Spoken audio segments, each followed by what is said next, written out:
Witch Queen is right around the corner. On February 22nd of 2022, we are getting Destiny 2's next big expansion. Centered around the elusive hive god of deception, Savathun, Witch Queen has the potential to be one of the best expansions we have ever seen. And what is up guys, Andrew from the Den Men here, and today we will be going over what I want to see from Destiny 2 Witch Queen.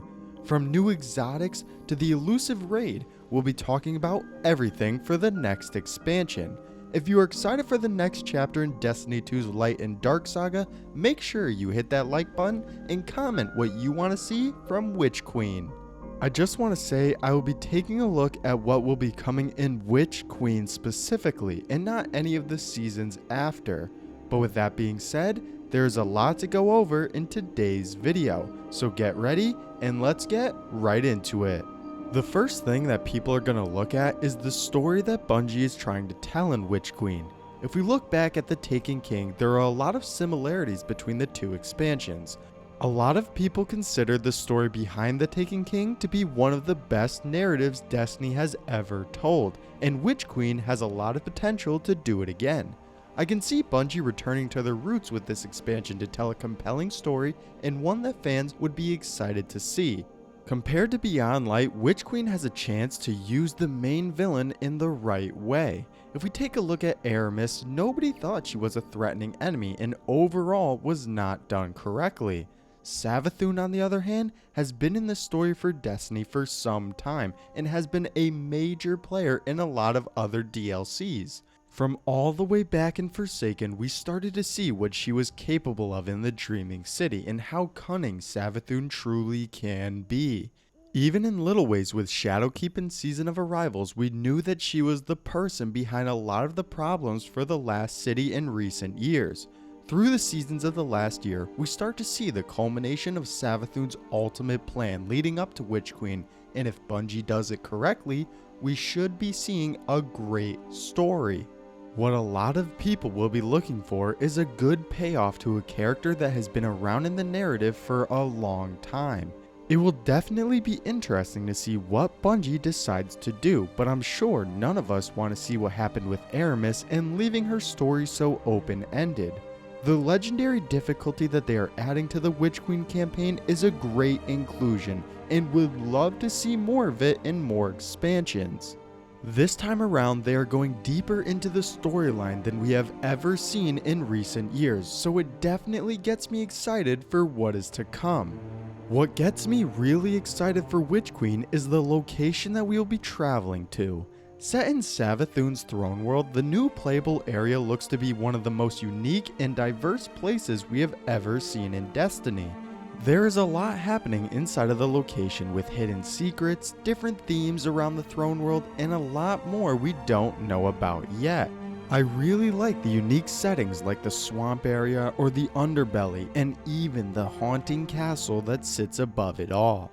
It truly could be one of the best locations we have seen in Destiny's history, so I am definitely excited to see what it has to offer. Inside the throne world is a new type of enemy with the Lucent Brood, which are hive warriors that wield the powers of the light. Even though they're still one of the 4 races that we have seen since year 1 of Destiny 1, this time they have an interesting twist with being able to use the Guardian Supers. This changes up how we'll have to play within the throne world itself because they can get resurrected just like the Guardians. However, there's a way to stop them from coming back to life by grabbing their ghost and crushing it with your hand. What makes this so different from any other enemy type is that it feels like a race between you and the hive ghost, because even after you take them down, you will still need to hurry over to their ghost and smash it before they get resurrected. I'm not sure how this will play out in the long run because I can see this becoming tedious after a while, but it will still be interesting to see the different types of hive wielding powers of the light. Witch Queen will not be having a brand new super like in Beyond Light with Stasis. Instead, we are seeing a revamp to existing supers starting with Void. I think this was the right call for Bungie because Stasis when it shipped was not in the right condition that it should have been. It took a long time for them to finally work out all of its problems with the Super and ultimately steered a lot of fans away from Destiny. While we wait for the next Super that will likely come in Lightfall, Bungie is giving us revamps to the existing Light Supers, and I'm glad that they are doing this sooner rather than later. In Witch Queen, we will be seeing Void 3.0 with reworks to all of the Void subclasses.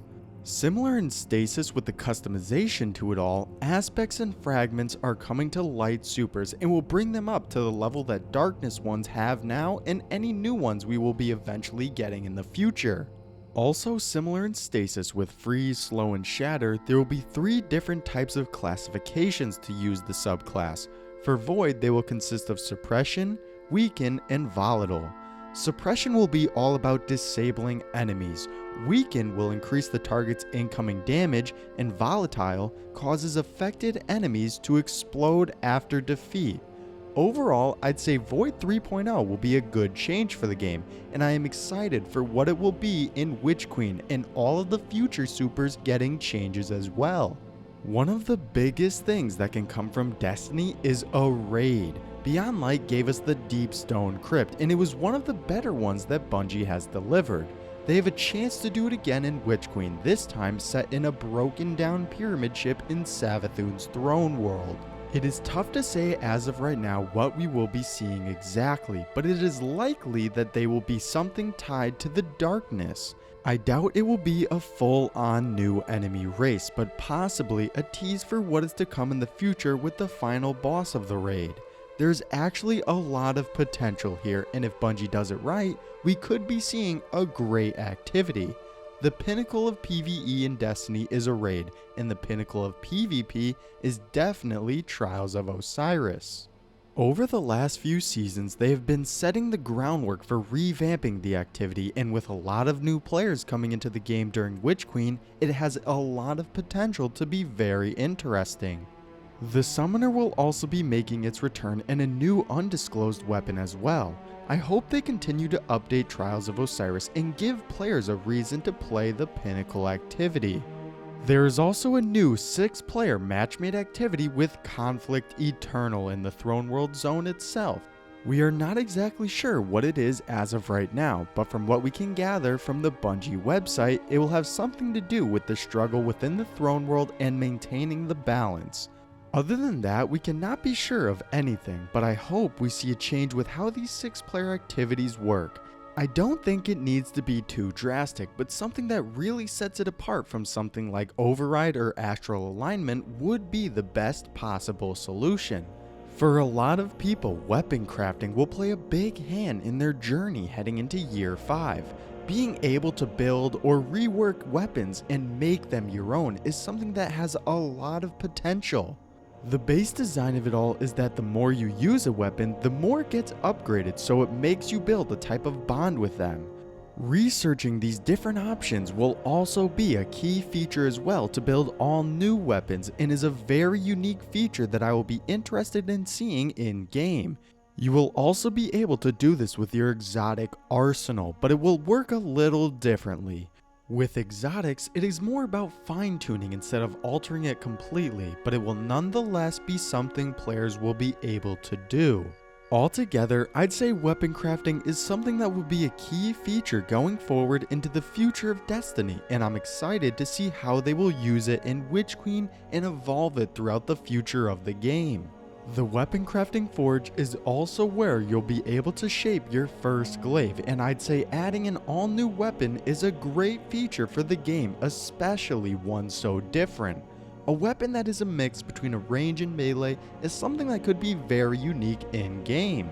It will definitely be interesting to see how it compares to other weapons out there, and if it will become something viable to use in the pinnacle activities like raids or trials, or if it will just be another fun weapon to take out of the vault and play around with.